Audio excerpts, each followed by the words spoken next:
So Goryeo dynasty is another unified period. So if you remember the unified Silla period, the Korean peninsula, like a smaller territory, became unified Silla. And then in the north, like a former territory of Goryeo, there was a country called Balhae.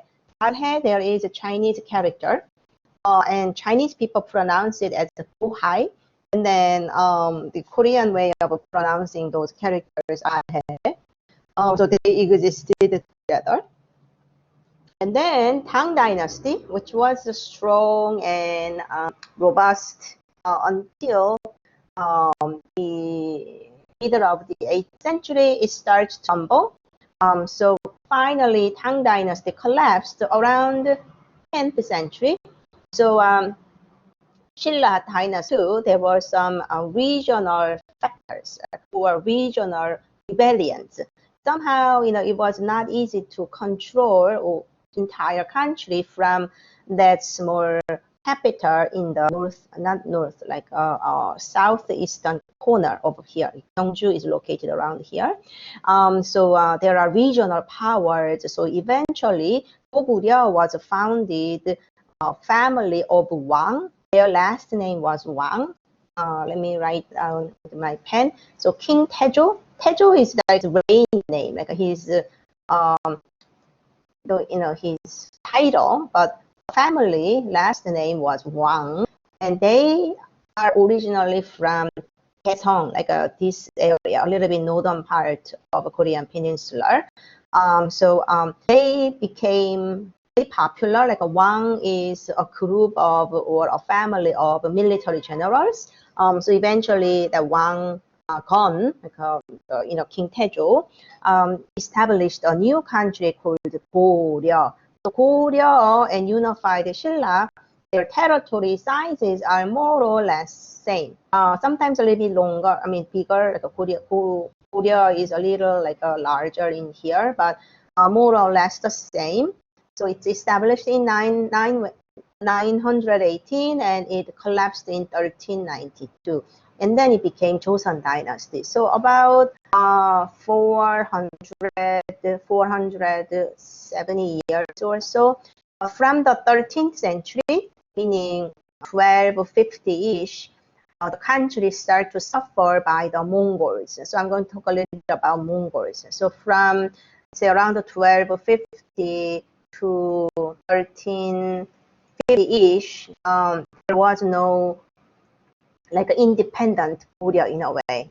In some maps, they were expressed as sort of a part of a Mongol Empire. So we are going to study this tumultuous time. So currently, in anglicized name, Korea, the country in this Korean peninsula, is called.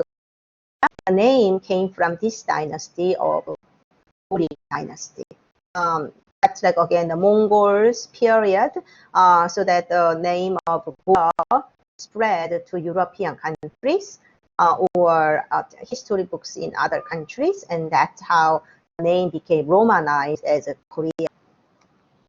So Goryeo dynasty, the most important elements that you should remember is invention of woodblock printing, and then based on this, they created Pitaka Koreana.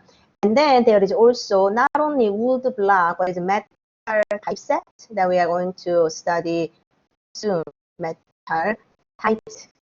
And then Buddhist sculpture and Buddhist paintings. So the characteristics of Goryeo dynasty is elegance. And then luxury, because there was a patronage of the royal court and aristocracy and Buddhist elite. So overall, they are very elegant, sumptuous, boldness, and then what can I say? Precious in materials as well. And then Buddhism was still very much promoted. a lot of royal princes, if they couldn't become king, then they would become Buddhist monks. Aristocratic families too. One or two will be carrying the family patrimony, right? The family name, family title. But if there are third, fourth, fifth sons of the family, then they would become Buddhist monks. So they are very important in the culture and society at the time. But eventually you are going to suffer from the Mongol Empire. So why did the Mongol want to come to Korean Peninsula? They wanted to conquer the entire Eurasia. So they wanted to go to Japan. So obviously Mongols were not great in sea battle, like a navy battle. So they had to go through the land in order to go to Japan. So they would either go to Korean Peninsula, or the shortest is like a Shanghai area and by the boat. But they both failed. They only went to Kyushu, like a certain part of Kyushu. And here the island is called Tsushima, like this small island, but they never landed on a mainland. And Japanese people are very proud of saying that we fought off Mongols. But in a way, it's not really they are fighting back. Mongols lost interest. Like, why should we go to Japan? It's not even big land. But as you can see in this color, so Goryeo dynasty became part of this great empire of Han. So Yuan dynasty, you are going to see this name of Yuan dynasty of China. They are going to send their envoys, and then they make sure that kings of Goryeo got married to princesses of Yuan. So in a way, it's called vassalage, right? Like Goryeo kings are not equal partners; they are more vassalage, like a knight. Or like a part of Yuan dynasty kind of situation. So that's where Tripitaka Koreana comes in. That's what you read about. Korean people wanted to get out of this humiliating condition, and in order to fight off that Mongol invaders, they went to the Ganghwa Island. It's right here, right off the coast, the Ganghwa Island, and they created the Tripitaka Koreana for years. So currently Kaesong, it can be G. Kaesong is located right across the DMZ line. And then we have some remaining architecture. Like in Silla Dynasty, I only showed you computer simulation or the stone monuments, like a Seokguram or astrological tower, right? But from the Goryeo Dynasty, you have some remaining buildings. So the wooden structure here is very important, and it's called the bracket system. Like you have one column, and then you have sort of a capital. Like in Western architecture, you would call this as a capital, like a head of the column.